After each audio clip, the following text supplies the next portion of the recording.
the interest of my PhD is long-term variation in the Earth's magnetic field over tens of hundreds of millions of years.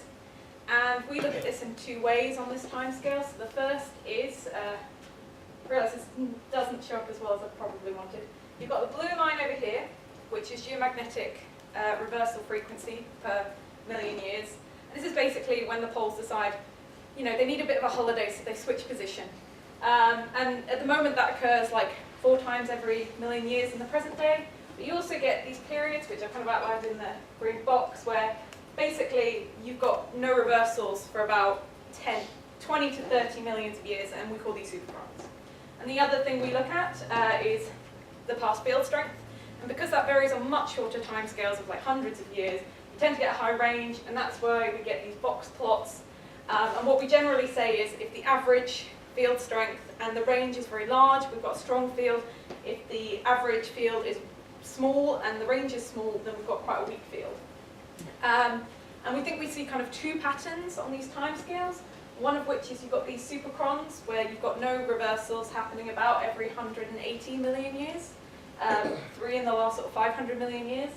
And then the other thing is that you may have a coupling between field strength and field reversal frequency. So we've got this period in the Cretaceous where we have no reversals, and we've got some of the highest field strengths that we record in the Phanerozoic, and we've got this period in the Jurassic where we get an absolute peak in reversal frequency, and we've got relatively quite weak field strengths. We've also got a relatively sharp transition over just a few tens of millions of years. It's quite interesting. But you might be interested, why are we having patterns on such a very long time scale of tens to hundreds of million years? And we think that relates to, well, as hopefully you all know, the geomagnetic field is produced in the Earth's outer core by convection. And this convection, we know from modelling and from other things that it's partly controlled by how heat flows out from the whole-mantle boundary, and that's affected by what's going on in the mantle and convection in the mantle. And if you think about a plume going up and a subducting plate going down, that whole process may take about 200 million years. So that's fitting on about the timescales we see with the supercrons, etc.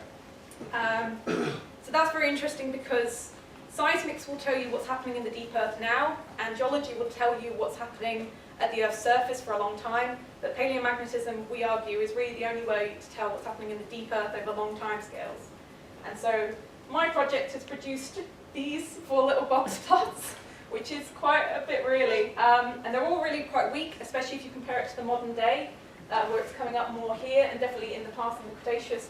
And what we're saying actually, that's saying that what's happening in the deep Earth there is different from now, and possibly different from any other time during these like last 400 million years that we can see.